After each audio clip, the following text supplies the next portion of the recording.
About 5 years ago, I built this Harbor Freight trailer. I wanted to have something that I could store away easily and pull out and haul up to about 2,000 pounds whenever I needed it. It was a rush job when I put this thing together, but I haven't had any real problems with it since I assembled it in 2018. But since it was a rush job, today I want to talk about 3 things that I wish I did a little differently while I was assembling it. Before I get into the 3 things that I regret about it, the trailer does have some issues after 5 years of use. And in fact, as I'm looking at right now, I just noticed something new. And so what I want to do first is go around and look at how this thing is held up after 5 years of use. I don't let this trailer sit out in the weather, except for one period in November of 2018 where I loaded it in the state of California and left it sitting for about a month. During that time, it did rain for a couple of weeks, which could have been the reason that some of this rust has started.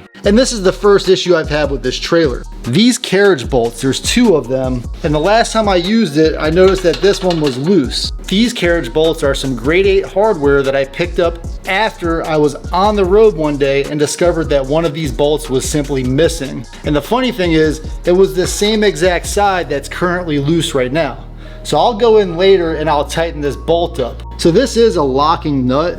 This nut has a little bit of pressure in it, so even though it's a little loose right now, it will never back off all the way without a deliberate use of a ratchet or perhaps some rattling of this joint that's powerful enough to back that bolt off. When I built this trailer, I wanted to minimize the amount of maintenance that I would have to do on it, so I installed some bearing buddy bearing covers on these hubs. Those things have worked out pretty good so far. This side has not blown out and there's almost no grease inside of the wheel. But coming over to the passenger side, this thing is blown out and every once in a while I top it off. It's an easy job to replace that seal, but I haven't had to do that yet because I monitor the temperature of the wheel with a infrared thermometer, and these things on the highway run at a steady 110 degrees Fahrenheit regardless of the external temperature. So I feel like if I ever check the temperature and it's above 110 degrees Fahrenheit,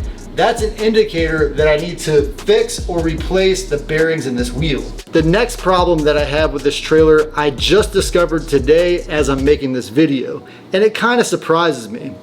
This folding bracket right here is bent a little bit, and I folded and unfolded this trailer probably about 20 times in its life. The other side is perfectly straight, and this is what I would expect that side to look like when it's folded up. So before I get into the 3 things that I regret when I'm building it, I have one last observation about the quality of the trailer after this 5-year period, and that is lots of surface rust. Many of the structural bolts have a lot of surface rust on them, and in addition to that, anywhere where the paint is slightly peeled, the steel bracketing is very rusty. For example, these leaf springs and this axle have a lot of surface rust on them. I'm sure they'll last another 5 to 10 years no problem, but that's something to consider with a trailer like this. It will rust if you leave it out in the elements. And I really haven't left it out in the elements that much at all. So I bought this tire last year and I made a video about that, which got a lot of comments about the fact that I drove my trailer for about 7,000 miles without a spare tire. This tire has never been used yet, and it has a manufacturing date stamp of 28/21, which means it was made in the 28th week of the year 2021. And so this thing now is almost 2 years old, and I still haven't had any need to use it. These other 2 tires were both manufactured in 2018, with this one having a stamp of 37/18, and this one has a stamp of 23/18. So even though this trailer was packaged up and assembled in 2018, both of those tires were manufactured about 3 months apart. Most of the comments I get about tires say you should replace your trailer tires every 5 years. I don't plan to do that yet. To me, these tires still look pretty good, and they still have a decent amount of tread life on them. One of the ways I've been able to maintain my tires for so long is whenever I use the trailer, I max out the 80 PSI cold tire pressure.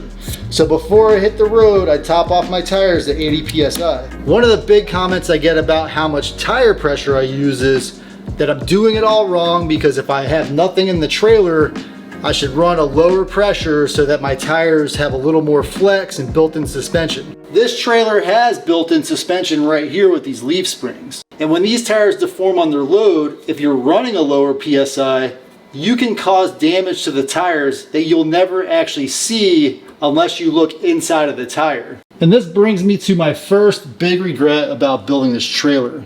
When I assembled the trailer, I bought a nice roll of loom, and for some reason I ended up only looming about 80% of that wire. So if I go around where all the pinch points are, I have the wire wrapped in looming, but as I got here, I don't know if I forgot or what, but going down to the coupler, I didn't loom that wire all the way. So that's a regret that I have in assembly. So let me get this thing pulled out and unfolded to show you the other two things that I regret building the trailer.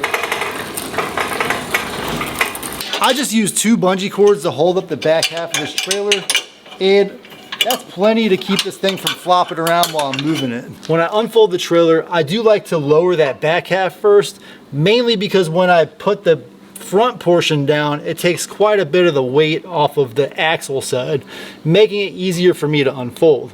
Now I'm going to pull these 2 pins out and straighten out the tongue so that when I lower the trailer, I have that long lever to help me handle the weight.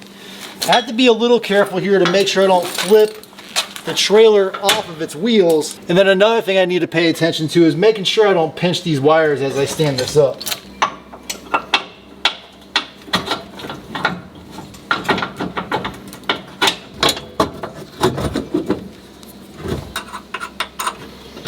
I'm just gonna rock it down on me. Nice, slow, and steady.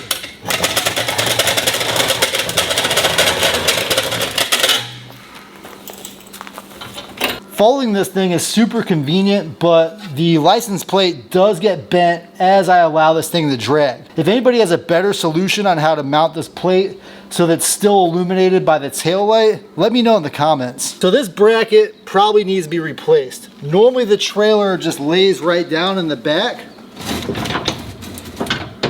And even with this thing laying down, that bracket is still bent. So hopefully I can get a replacement part for that. This thing is super light. This is your 1,720 pound load trailer. It has a 2,000 pound axle, and combined with all of its weight, you can load it with up to about 2,000 pounds. And I've loaded this thing repeatedly with its max weight, or if not its max weight, very close to that weight, several times while I'm using it. So my second regret building this trailer is picking this OSB particle board. At the time that I built it, I didn't know much about wood, and I just assumed that this would be perfect. But if you look carefully here, you can see where this OSB has started to expand at the edges, and it's even bowed a little bit with respect to this bump right here. If I went with a straight plywood, I honestly wouldn't even have to worry about leaving this out in the weather. And this OSB has never been wet. So what you see there is the result of humidity or moisture from the air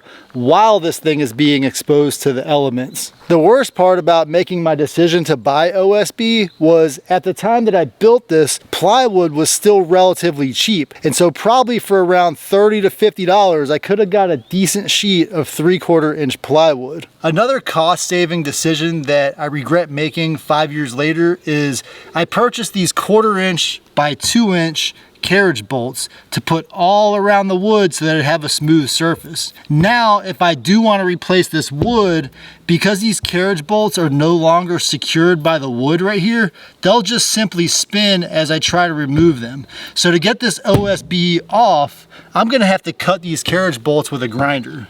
And I don't know if the camera is doing this justice, but the biggest regret I have building this trailer is I didn't square up every part as I assembled it and bolted it. I simply started the bolts, I laid each component down on the ground, and then I tightened them up on the ground. And because of that decision, when I'm going down the highway, it looks like the trailer's lopsided a little bit, but in fact the axle's straight and the front half of the trailer's straight, but this back half has a little bit of a twist to it. But that twist does a great job of keeping people from tailgating me while I'm towing my trailer. I've never had a significant enough problem with this trailer that I've been sitting on the side of the road. But I got a few things that I carry with me almost all the time, if not every time. If I did have a problem, I would be able to fix pretty much everything. The first thing you're not gonna see is my little toolbox that has all the wrenches and ratchets that I need. Everybody knows what those are. But if I had the trailer loaded down completely, I use this floor jack so that I can lift up the axle if I need to fix anything on the axle or the hubs. Of course, I keep this spare tire, although I didn't buy it until I had about 7,000 miles on the trailer, but I still haven't needed that yet. I keep the ball with the trailer, that way if I need to move the trailer around and I'm not using the trailer, I can simply hook it up and drag it around. I do carry quite a few ratchet straps, and this one even got wrapped around the axle and helped me clean up the axle a little bit one day. This grease has done a great job of keeping my hubs at the right operating temperature. I've never gotten above 110 degrees Fahrenheit, so I'll continue to use this grease as necessary. I do keep the grease gun, and I also have a tendency to overfill the bearings, which is probably the reason that one bearing blew out, is that I'm always topping the bearings off before a big trip. 1 or 2 squirts does the trick, and usually the grease will start popping out of this side of the bearing buddy before there's a problem. And usually when I'm filling up the bearing buddies, the grease will pop out, and before I pull this off, just notice there's kind of an indentation. That's this thing basically self-sealing it. You can see there's a lot of grease in there. That's from me overfilling that bearing, but like I said, I've never had a problem with the bearings. And in case you're wondering, this is Bearing Buddy 2047 for this specific hub. So these Zyke bearings are a complete set of bearings for this trailer. And so in here, there's 4 of the correct bearings in case I have to replace the bearings, plus all of the races and hub covers if I decide not to put the bearing buddies back on there. I haven't needed these yet, but one day I probably will, so I'll always keep these with the trailer while I'm hauling it.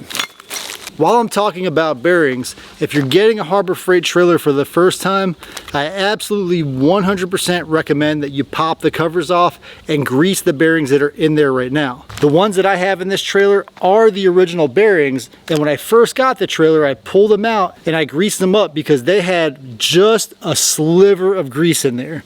And if I didn't grease them up, I can assume that within a couple of 100 miles, I would have burned through those bearings instantly. And a few more things I have to complement the jack are some jack stands so I can drop that axle right on a jack stand while I'm working on it. I have several blocks of wood, this one, that one, and another one. I keep these blocks of wood with me just in case I'm working on a gravel surface, and that'll give the jack stand something to bite into. Overall, I've had a great experience with this trailer after 10,000 miles. I'd love to get another one and use it for something like a trailer camper build, something like that. My biggest recommendation is if you're gonna build a trailer like this, take your time, level it up, and don't go cheap with the wood or the bolts. Hey guys, that about wraps up my trailer video here. If you're new to the channel, say hi in the comments and give me a thumbs up, and I'll see you on my next adventure.